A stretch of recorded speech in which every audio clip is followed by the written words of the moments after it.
Plusieurs lignes de la parole mènent à une seule ligne, celle de la vérité éternelle.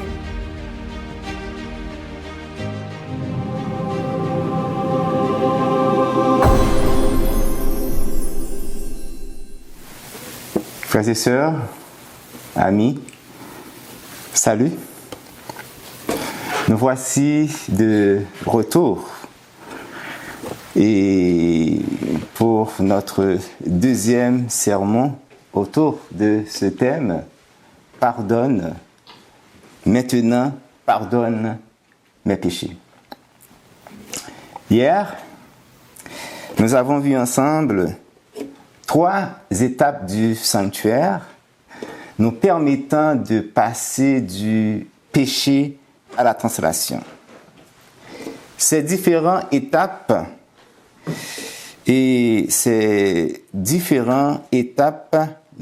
trouvaient leur source dans les différentes parties et les différents services du sanctuaire. Les différentes parties sont le parvis, le lieu saint et le lieu très saint. Les différents services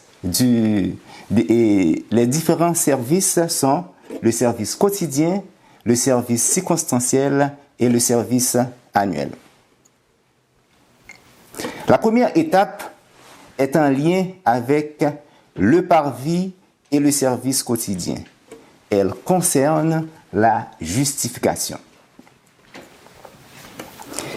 Cette justification nous est possible grâce au ministère terrestre de Jésus-Christ qui englobe son incarnation, sa mort sur la croix et sa résurrection. Jésus est venu sur cette terre. Il fut un homme de douleur. Il a connu la souffrance, il éprouva des angoisses indescriptibles, il fut crucifié, mis à mort et ensuite ressuscité. Et c'est par de cette résurrection que nous sommes justifiés. Il a pris sur lui notre nature humaine et il a subi notre condamnation. Quelle était la deuxième étape du péché à la translation? Quelle était la deuxième étape du péché à la translation? La deuxième étape était la sanctification.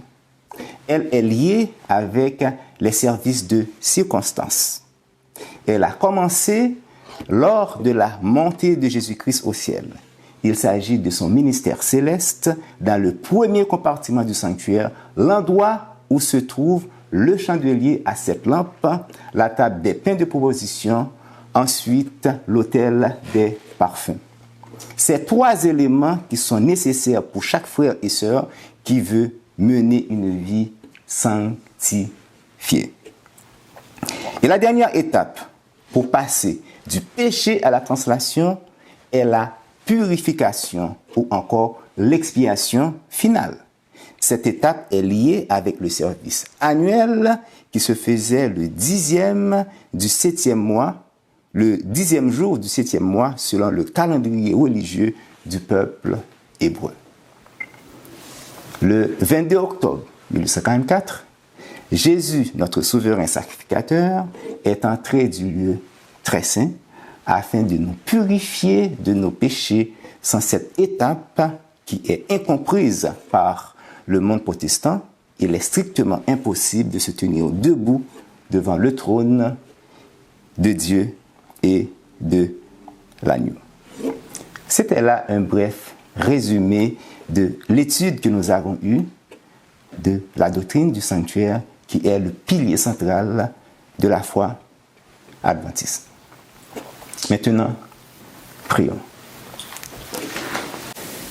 Père céleste, nous voici devant ta face bénie, dans le nom de ton unique Fils, Jésus-Christ, celui que tu nous as donné afin que nous puissions avoir accès au salut, afin que nous puissions avoir accès auprès de toi.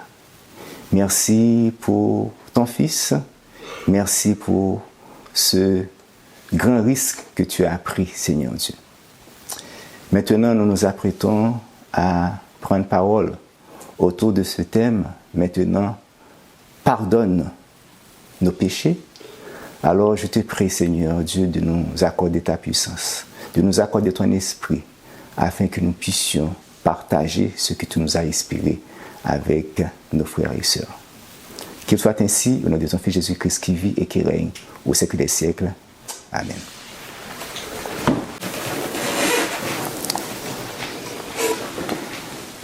Un chrétien qui est conscient qu'il va mourir dans quelques minutes ou secondes prendra ce dernier moment pour faire quoi? Pour confesser ses péchés à l'Éternel afin d'être pardonné et purifié de ses iniquités, afin de retrouver grâce à ses yeux et avoir part à son royaume. Dans le livre des tragédies des siècles se trouve l'histoire d'un réformateur, Jérôme, qui fut condamné à mort pour être brûlé sur un bûcher. Voyons comment ce réformateur a géré les dernières minutes de sa vie. Lisons à la page 102, paragraphe 3. Ok. Jérôme fut condamné à mort et brûlé à l'endroit même où Hus avait donné sa vie. C'est en chantant et le visage rayonnant de paix et de joie qu'il se rendit au lieu du supplice. Face à la mort, Jérôme rayonnait de paix. Il chantait. Il avait les yeux fixés sur son Sauveur. Pour lui, la mort avait perdu ses terreurs. Le bourreau s'étant glissé derrière lui pour allumer le bûcher, le martyr lui cria hardiment, qui veut dire, et il cria avec courage. Avance et mets le feu devant moi. Si je l'avais craint, je ne serais pas ici. Voici la partie qui nous concerne. Les dernières paroles qu'il proféra pendant que les flammes l'enveloppaient furent celles-ci. Seigneur, Père Tout-Puissant, aie pitié de moi et pardonne mes péchés, car tu sais que j'ai toujours aimé la vérité. Sa voix cessa de se faire entendre, mais ses lèvres murmuraient encore une prière. Quand le feu eut achevé son œuvre, on recueillit des cendres et on les jeta dans les rines comme on l'avait fait pour celle de Hus. Jérôme avait géré les dernières minutes de sa vie par le chant et la prière. Il avait le visage rayonnant de paix. Sa dernière prière à l'Éternel fut « Pardonne mes péchés ». Même quand on n'entendait plus sa voix, il avait continué à murmurer cette prière « Seigneur, pardonne mes péchés, car tu sais que j'ai toujours aimé ta vérité. » Maintenant, pardonne mes péchés est le thème de ce séminaire que Dieu a inspiré à l'équipe Ligne sur Ligne, un ministère indépendant avec des jeunes gens œuvrant dans la vérité présente. Maintenant, pardonne mes péchés. Le thème paraît arrogant avec le mot « maintenant » qui se trouve au début de la phrase. Ce mot voudrait dire présentement, actuellement ou encore sans prendre de temps, pas à demain ou à plus tard, mais maintenant même l'Éternel pardonne mes péchés. La formulation de ce thème est nettement différente que celle de Jérôme, demandant avec pitié à l'Éternel le pardon de ses péchés. En lisant le psaume 25, verset 18, le psaume 25, verset 18, nous voyons que David aussi avait adressé une prière de ce genre à l'Éternel, lui demandant le pardon de ses péchés. Sa prière avait été faite avec humilité comme celle de Jérôme. Psaume 25, verset 18. Vois ma misère et ma prière et pardonne tous mes péchés. Maintenant, nous allons nous rendre dans le chapitre où est mentionné le verset thème afin de mieux cerner l'idée et comprendre aussi le contexte. Exode 32. Le peuple, voyant que Moïse tardait à descendre de la montagne, s'assembla autour d'Aaron et lui dit « Allons, fais-nous un Dieu qui marche devant nous, car ce Moïse, cet homme qui nous a fait sortir du pays d'Égypte, nous ne savons ce qu'il est devenu. » Aaron leur dit « ôtez les anneaux d'or qui sont aux oreilles de vos enfants, de vos filles et de vos filles, et apportez-les-moi. » Et tous ôtèrent les anneaux d'or qui étaient à leurs oreilles, et ils les apportèrent à Aaron. Il les reçut et de leurs mains jeta l'or dans un moule et fit un veau en fonte. Et ils dirent, Israël, voici ton Dieu qui t'a fait sortir du pays d'Égypte. Lorsque Aaron vit cela, il bâtit un autel devant lui et il s'écria, demain, il y aura fête en l'honneur de l'Éternel. Le lendemain, ils se levèrent de bon matin et ils offrirent des holocaustes et des sacrifices d'action de grâce. Le peuple s'assit pour manger et pour boire, puis ils se lèvent pour se divertir. En moins d'une semaine en absence de Moïse, les Hébreux ont décidé de rompre leur relation avec le Dieu qui, 3 mois environ, les a fait sortir de l'Égypte en passant à pied sec la mer Rouge. Ce peuple qui avait promis à l'Éternel de faire tout ce qu'il lui demandait, ils ont demandé à Aaron de leur fabriquer un Dieu, quoiqu'il avait entendu la voix de Dieu proclamer de sa bouche les 10 paroles. Tous ont ensuite répondu positivement à la requête d'Aaron, leur demandant de lui apporter leurs anneaux pour leur faire un veau d'or à l'image d'un faux dieu égyptien.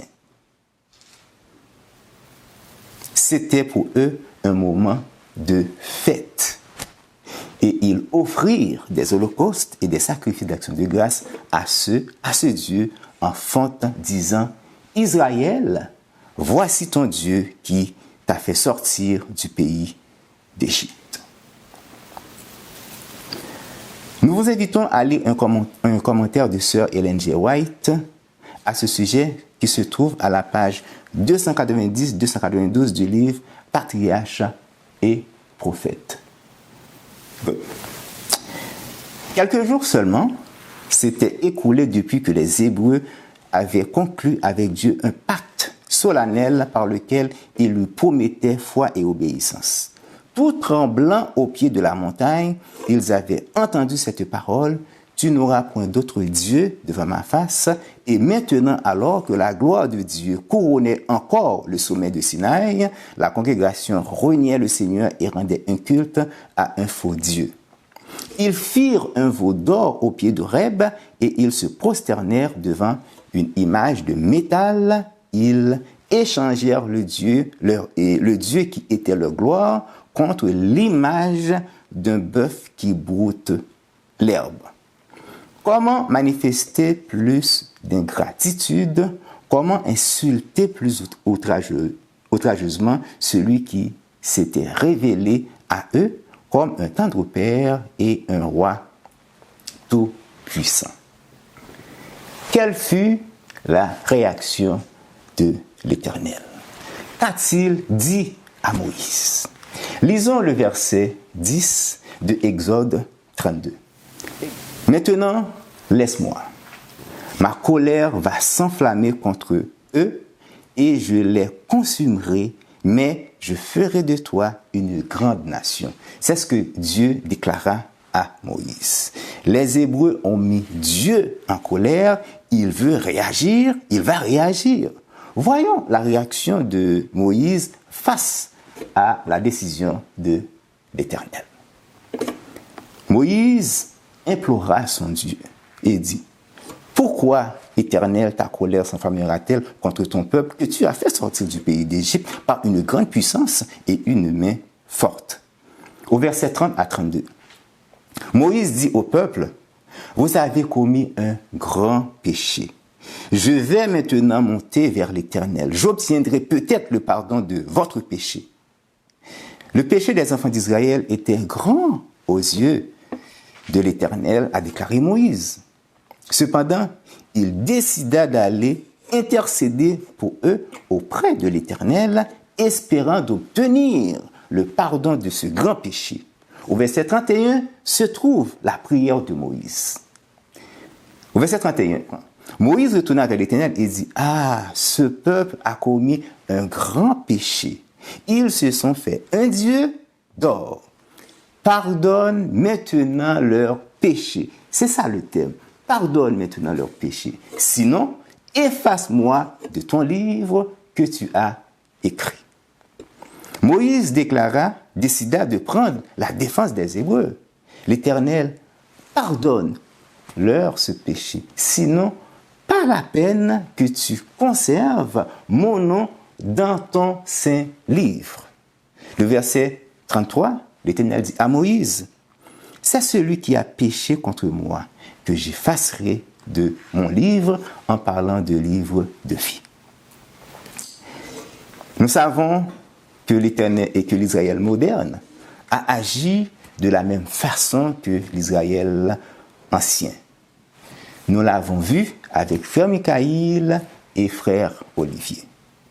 J'aimerais cependant attirer votre attention sur les livres dans le ciel. Ce partage a pour titre « Nos péchés et le registre infaillible de Dieu ». Chaque étudiant connaît l'importance de prendre des notes en suivant un cours. Cela lui permet de se rappeler des choses qu'il juge importantes en ce qui concerne la matière en question. Il ne voudrait pas que ces choses lui échappent. Le cahier de notes est un registre qu'on peut consulter à tout moment afin de vérifier quelque chose. Est-ce le cas? Ce bon réflexe de noter ce qui lui est important est-il nouveau? Néhémie 7, versets 4 et 5. La ville était spacieuse et grande, mais peu peuplée et les maisons n'étaient pas bâties. Mon Dieu me mit au cœur d'assembler les grands, les magistrats et le peuple pour en faire le dénombrement. Je trouvai un registre généalogique de ceux qui étaient montés les premiers et j'y vis écrit ce qui suit. Grâce au registre qu'a trouvé Néhémie, il a pu retracer la généalogie des Juifs qui risquaient d'être assimilés par la culture de leurs voisins après leur exil à Babylone. 2 Chroniques 12, verset 15, nous mentionne que les actions de Roboam sont inscrites dans les livres du prophète Shemaja. Lisons. Les actions de Roboam, les premières et les dernières, ne sont-elles pas écrites dans les livres de Shemaja, le prophète, et d'Iddo, le prophète, parmi les registres généalogiques? De la même façon que ces prophètes de l'Éternel possédaient chacun leur livre et registre, l'Église nominale possède aussi un registre où est inscrit le nom de chaque membre. Cependant, puisque nos noms se trouvent inscrits dans le registre de l'Église, cela nous donne-t-il accès au royaume des cieux? C'est une question que nous allons répondre. Nous allons lire dans le livre Puissance de la grâce à la page 250, paragraphe 3. L'inscription de votre nom sur un registre d'église ne vous donne pas votre billet d'entrée pour le royaume des cieux. Que demande Dieu dans ce cas? Dieu demande, as-tu saisi les occasions de servir et de développer ton caractère chrétien? Développement de caractère est la première chose que Dieu nous demande. As-tu été un économe fidèle des biens que le Seigneur t'a confiés? Qu'ai-je fait des biens et talents que Dieu me donne? Est-ce que je les ai mis à son service? Lorsque tu as connu la volonté du Seigneur à ton égard, as-tu obéi? As-tu cherché à venir en aide à ceux qui avaient besoin de soutien et d'encouragement? Fin de citation.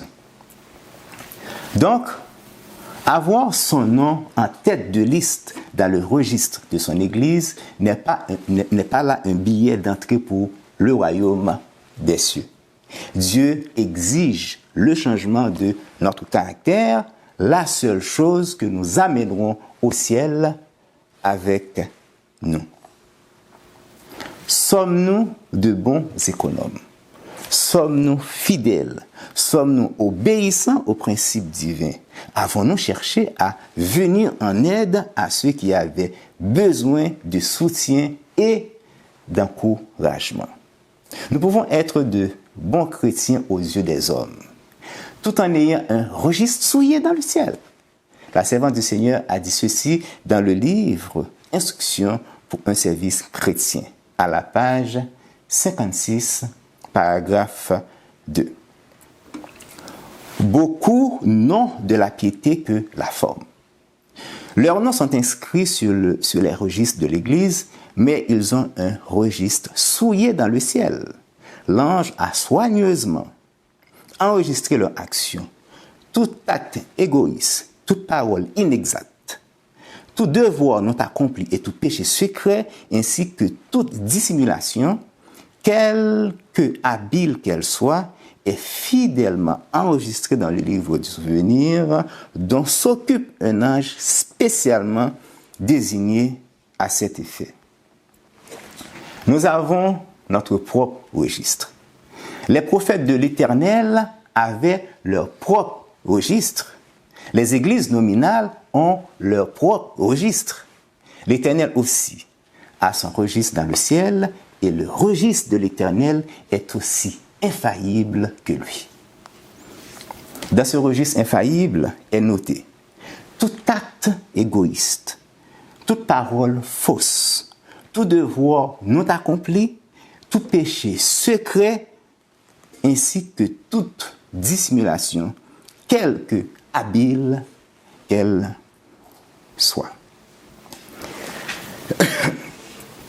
Il y a certaines personnes qui cachent merveilleusement bien leurs pensées et leurs réelles intentions. Il devient donc impossible à l'homme de détecter leur mobile caché. Par contre, il sera impossible à ces hommes de cacher leur intention à l'ange que l'Éternel a choisi pour tout enregistrer. Ministère évangélique, page 270, paragraphe 3. On applaudit chez beaucoup de gens des qualités qu'ils ne possèdent pas. Celui qui sonde les cœurs pèse les intentions et souvent il voit que des actions hautement approuvées par les hommes sont issues de l'égoïsme et de l'hypocrisie. Chacun de nos actes, même excellent et digne de louange, exempt de blâme, est jugé par celui qui sonde les cœurs, suivant les mobiles qui l'ont provoqué. Mobile, ce mot j'ai beaucoup médité dessus avec un frère que j'aime beaucoup, un frère de France. Mobile, c'est ce qui pousse l'homme à agir. C'est quoi qui justifie ou qui explique mon action? Est-il possible pour vous de connaître le motif de mon action? Non. Puis-je connaître les raisons et la décision du frère X, le motif personnel et caché qui lui pousse à agir? Non. Impossible. Cependant, Dieu connaît tout, il connaît nos œuvres. À la page 361, paragraphe 2 du livre Pour mieux connaître Jésus-Christ, Sir White a dit ceci. Le péché peut être caché, nié, ignoré de tous. Père, mère, femme, enfant, associés du coupable et n'être connu que de celui-ci. Il n'en est pas moins mis à nu devant les intelligences célestes. Les ténèbres les plus profondes, les artifices les plus habiles ne suffisent pas à dérober une seule pensée à la connaissance de Dieu. Frères et sœurs, Dieu a des livres dans le ciel. Ces livres sont infaillibles. Lisons Apocalypse 20, versets 11 et 12. Apocalypse 20, versets 11 et 12. Puis je vis un grand trône blanc et celui qui était assis dessus. La terre et le ciel s'enfuirent devant sa face et il ne fut plus trouvé de place pour eux. Et je vis les morts, les grands et les petits qui se tenaient devant le trône. Des livres furent ouverts et un autre livre fut ouvert, celui qui est le livre de vie. Et les morts furent jugés selon leurs œuvres, d'après ce qui était écrit dans ces livres. C'est la vision prophétique que l'apôtre Jean a eue du jugement dernier. C'est par rapport au registre et au livre du ciel que ce jugement aura lieu. Ecclésiaste 12, verset 16. Dieu amènera toute œuvre en jugement au sujet de tout ce qui est caché, soit bien, soit mal. À ce moment précis, la vie de chacun apparaîtra devant les saints. Il n'y aura pas une seconde chance pour quiconque. Il nous sera trop tard de prendre en main la formation de notre caractère pour avoir accès à la demeure préparée par Jésus pour ceux qui gardent ses commandements. Notre Dieu voit tout et il note tout. Son registre est infaillible. Patriarches et prophètes, page 216. Nous aussi, nous craindrions de pécher si nous avions toujours à la pensée le fait que Dieu voit et entend ce que nous faisons et disons, et qu'il en tient un registre fidèle dont nous devons lui rendre compte. Jeunes gens, rappelez-vous comment que, où que vous soyez et quoi que vous fassiez, vous êtes en la présence de Dieu. Nous ne pouvons lui cacher nos voies. Rien de notre conduite n'échappe à son œil. Les lois humaines, même les plus sévères, sont secrètement et impunément violées. Il n'en est pas ainsi de la loi de Dieu. Les ténèbres de minuit ne voilent point le coupable à ses yeux. Ce dernier se croit seul, alors qu'un invisible témoin enregistre chacun de ses actes. Les desseins même de nos cœurs tombent sous le coup de l'inspection divine. Toutes les actions, toutes les paroles, toutes les pensées d'un homme sont aussi soigneusement notées que s'il était seul au monde et que si l'intention du ciel était tout entière centrée sur lui. Devrions-nous faire un résumé de ce que nous venons de lire, mes amis? Non, pas la peine. Le registre du ciel contenant les péchés de l'humanité est infaillible, dans ce registre infaillible sont inscrits les desseins immobiles secrets. Et au jour du jugement, Dieu mettra en lumière les secrets des ténèbres. Comme nous le dit le sage Salomon, Dieu amènera toute œuvre en jugement au sujet de ce qui est caché, soit bien, soit mal. Peut-être que je me concentre trop sur le péché. Cependant, Ecclésiaste 12, verset 16 nous parle aussi de bien.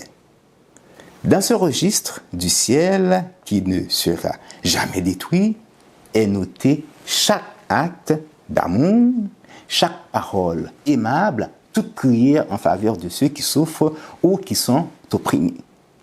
Toutes les bonnes choses, sans aucun mobile égoïste, sont enregistrées dans ce livre indestructible. À la page 86 de Prophète et Roi, il est écrit: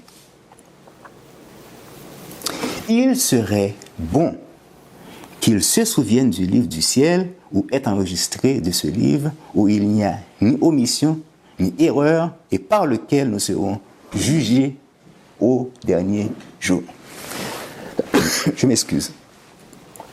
Là sont mentionnées toutes les occasions perdues, mais là aussi sont inscrits tous les actes de foi et d'amour dont le souvenir est immortel.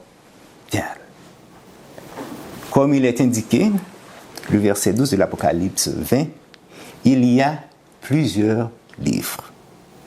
Maintenant, nous allons énumérer ces livres et établir la différence qui existe entre eux. Avant de le faire, nous allons apporter une petite précision importante pour les personnes qui n'avaient pas assisté à ma première présentation titrée « Du péché à la translation ».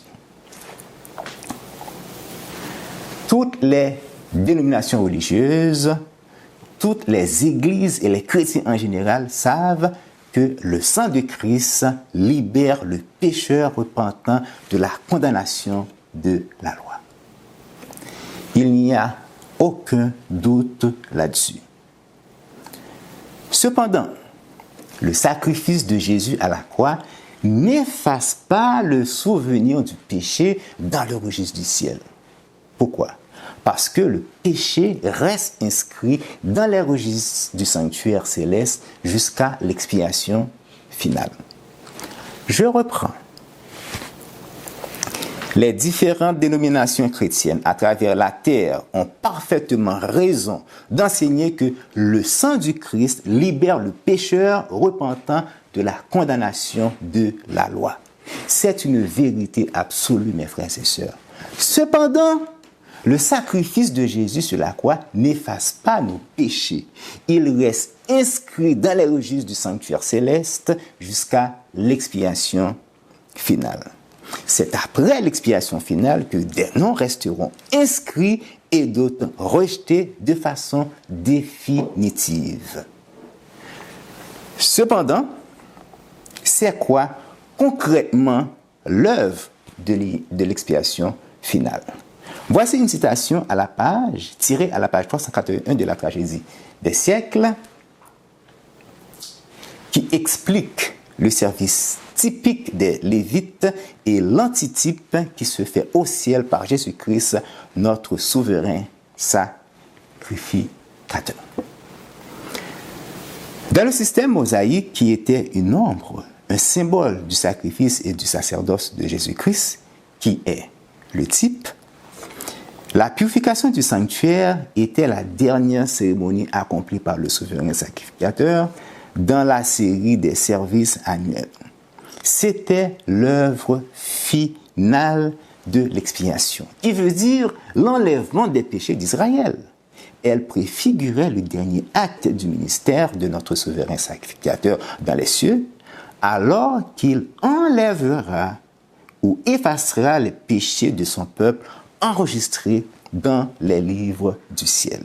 Cette œuvre finale de l'expiation concerne exclusivement le peuple de Dieu, ceux qui ont compris et accepté les deux premières étapes du péché à la translation.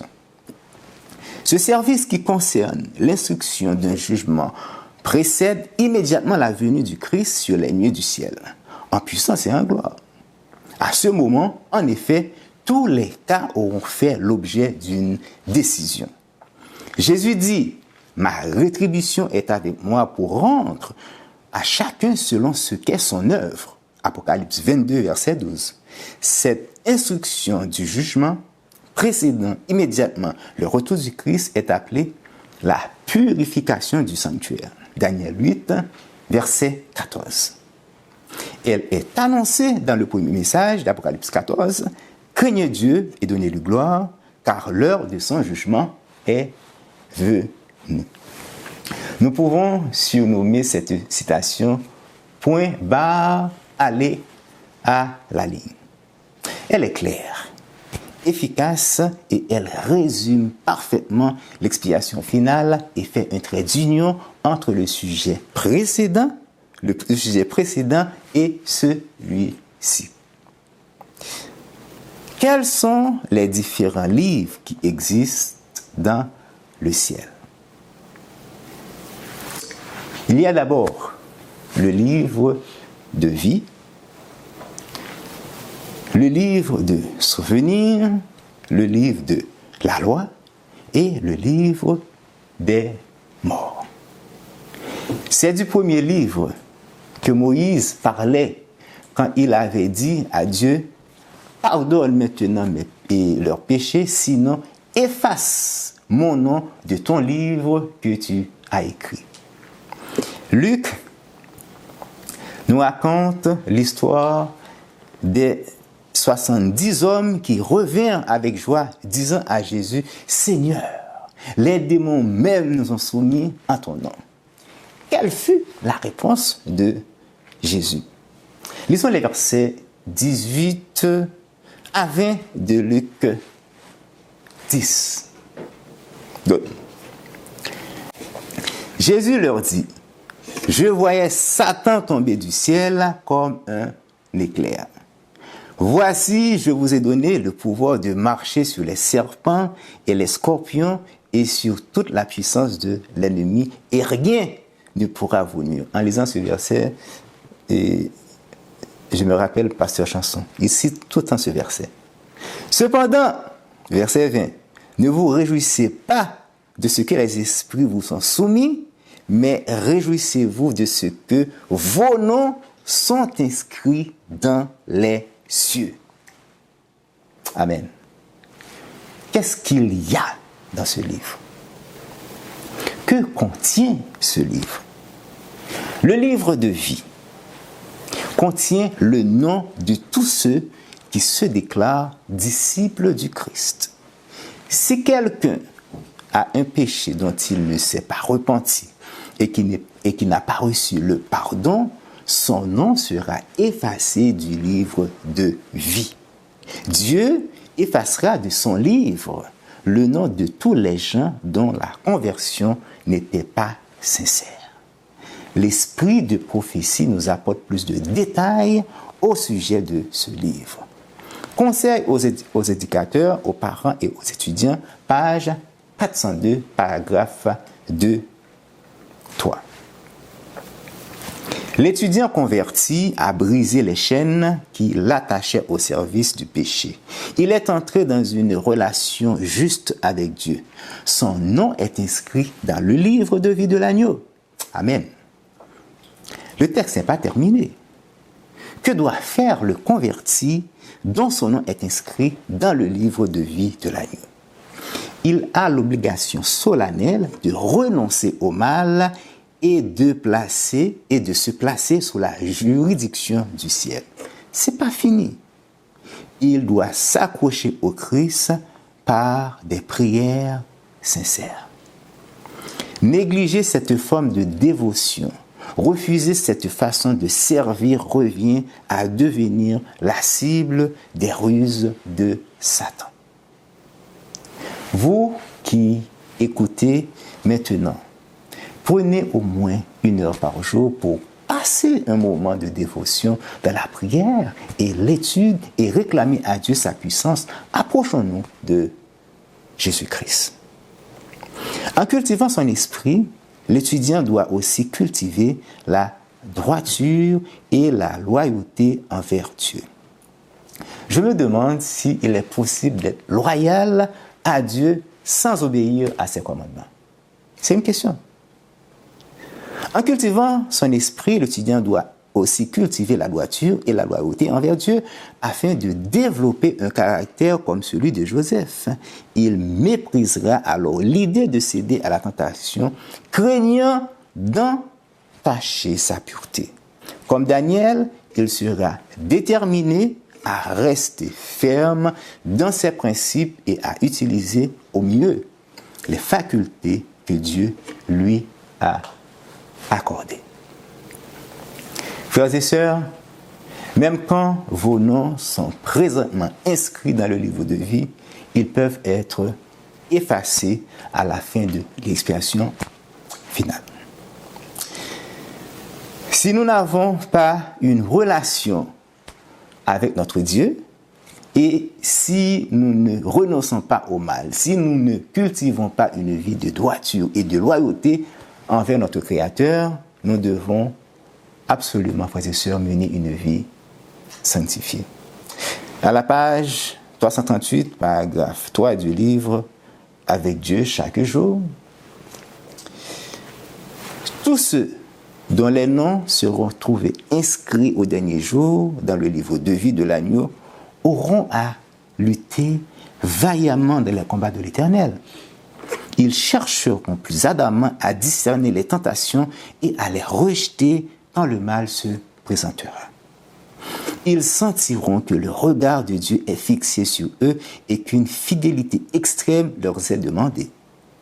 Comme des sentinelles fidèles, ils s'opposeront au passage que Satan, afin que celui-ci, déguisé en ange de lumière, ne s'introduise pas au milieu d'eux pour opérer son œuvre de mort. Dans le livre de vie sont inscrits le nom de tous les justes. Dans le psaume 69, David demande à l'Éternel d'effacer le nom de ses méchants adversaires. Tu connais mon opprobre, ma honte, mon ignominie. Tous mes adversaires sont devant toi.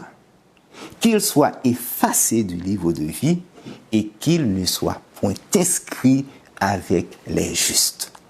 Jésus-Christ lui-même nous a dit dans Apocalypse 3, verset 5, « Celui qui vaincra sera revêtu ainsi de vêtements blancs, je n'effacerai point son nom du livre de vie et je confesserai son nom devant mon Père et devant les anges. » Maintenant, voyons le livre de souvenirs. Nous venons de voir le livre de vie, maintenant, le livre de souvenirs.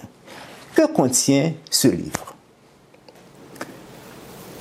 Ce livre contient les bonnes actions, des actes d'amour, les œuvres bonnes des saints, sans aucun mobile égoïste. Malachie 3, verset 16, nous dit: Alors ceux qui craignent l'Éternel se parlèrent l'un à l'autre. L'Éternel fut attentif et il écouta, et un livre de souvenirs fut écrit devant lui pour ceux qui craignent l'Éternel et qui honorent son nom. Dieu s'intéresse à ceux qui craignent son nom. Toutes leurs bonnes actions sont notées dans son livre de souvenirs. Pour mieux connaître Jésus-Christ, à la page 236, paragraphe 6, Sir White a dit: tout le ciel s'intéresse à notre salut. Les anges de Dieu inscrivent dans le livre de souvenirs de Dieu les actions des hommes, les paroles de foi, les actes d'amour, d'humilité, au jour où la valeur de l'œuvre de chacun sera examinée, celle de l'humble serviteur du Christ sera approuvée du ciel. Alors, les justes resplendiront comme le soleil dans le royaume de leur Père. Connaissant l'existence de ce livre, le prophète Néhémie avait demandé à l'Éternel de se souvenir de ses bonnes actions. Néhémie 5, verset 19. Souviens-toi favorablement de moi, ô mon Dieu, à cause de tout ce que j'ai fait pour ce peuple. Néhémie 13, verset 14. Souviens-toi de moi, ô mon Dieu, à cause de cela, et n'oublie pas mes actes de piété à l'égard de la maison de mon Sauveur et des choses qui doivent être observées. Livre Le Grand Espoir, 3e édition, page 352, paragraphe 5.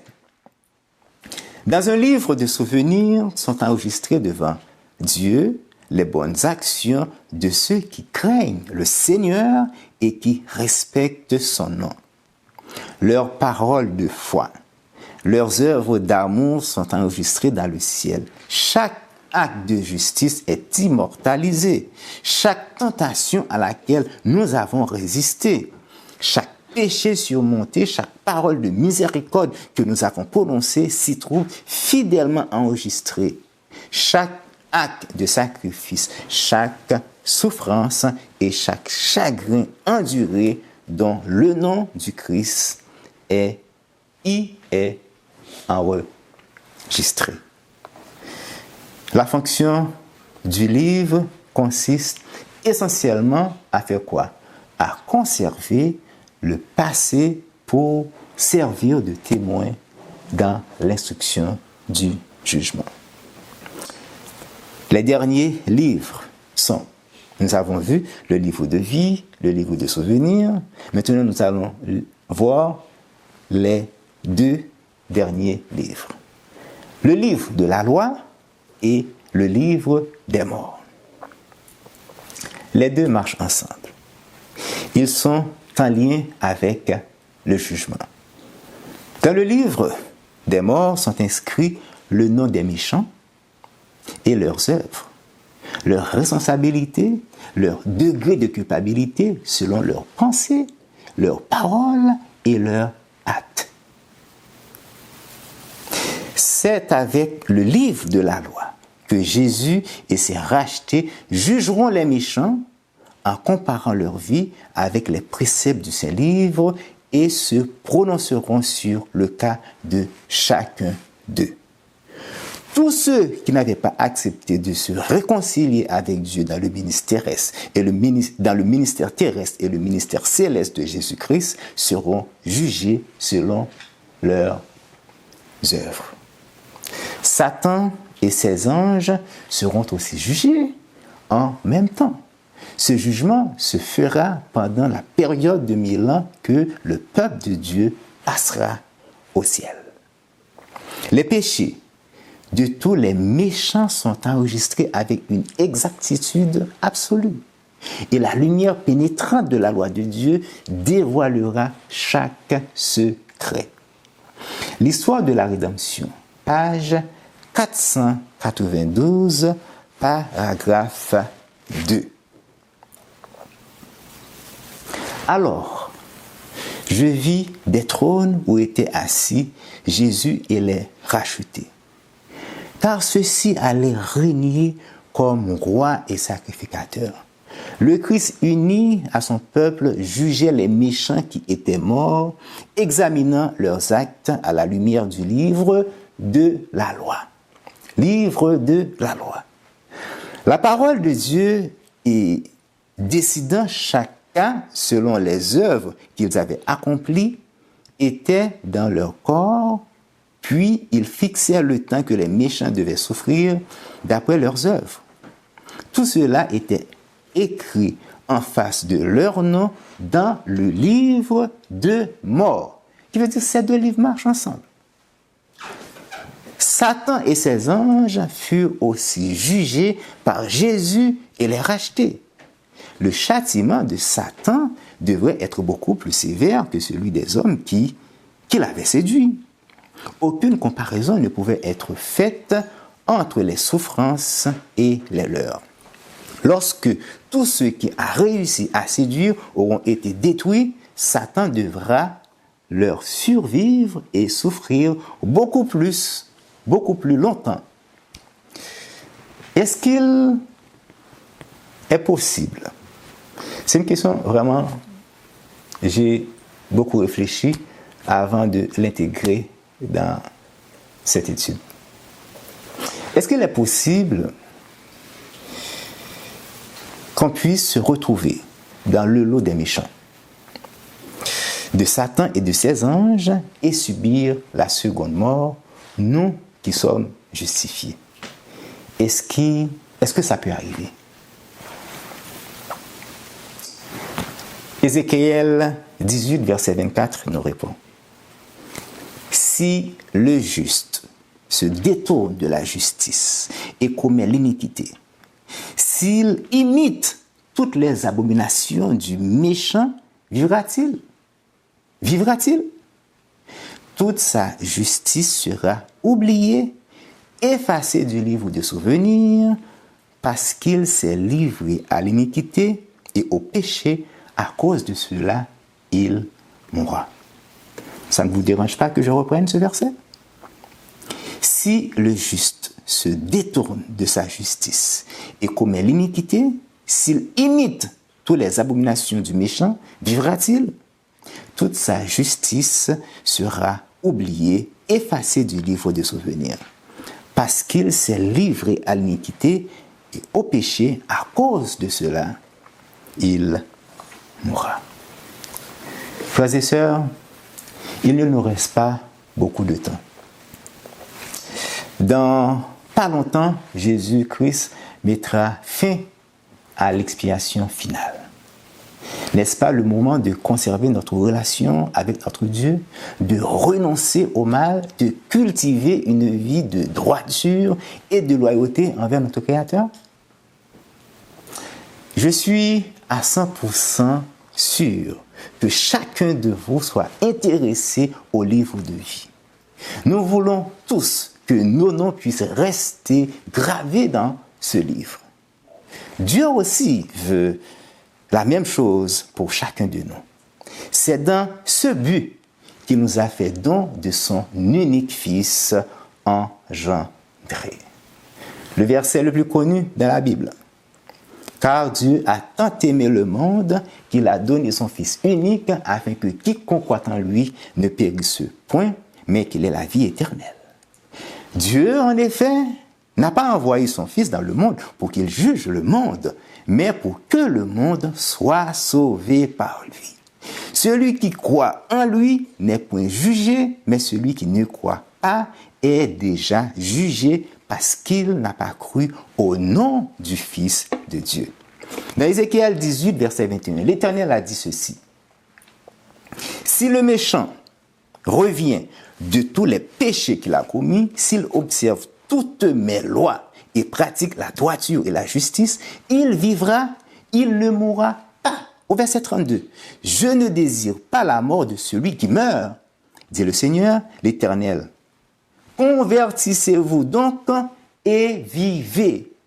Amis auditeurs, vous qui êtes ici et qui n'avez pas encore franchi la porte de la grâce, c'est le moment de le faire. Venez à Christ et convertissez-vous. C'est lui que l'Éternel a donné. C'est Jésus que l'Éternel a donné. Il est le remède que chaque homme et femme doit prendre pour bénéficier le salut et de passer du péché à la transformation en passant par les 3 étapes obligatoires de la rédemption. Jean 3, verset 16. Car Dieu a tant aimé le monde qu'il a donné son Fils afin que quiconque croit en lui ne périsse point, mais qu'il ait la vie éternelle. Frères et sœurs et amis, avant de terminer, j'aimerais vous mettre en garde. C'est important. J'aimerais vous mettre en garde d'un faux Christ qui se trouve dans toutes les dénominations religieuses, y compris l'adventisme nominal. Ce Christ porte le nom de Jésus, mais il n'est pas réellement Fils de Dieu.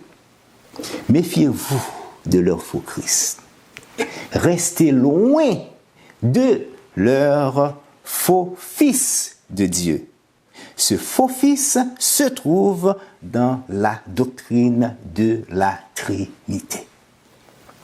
Frères et sœurs, vous qui avez déjà accepté le don gratuit du ciel, n'oubliez pas que le registre du ciel est infaillible. Demeurez en Christ, confessez-lui vos péchés, il est fidèle et juste pour vous les pardonner, afin que vos noms puissent rester gravés dans le livre du ciel. Qu'il soit ainsi pour vous et pour moi, et que le Seigneur vous bénisse. Amen. Merci d'avoir écouté cette vidéo. Pour plus de contenu, abonnez-vous sur notre site internet. Il est également possible pour vous de nous suivre sur notre page Facebook et de nous contacter par email.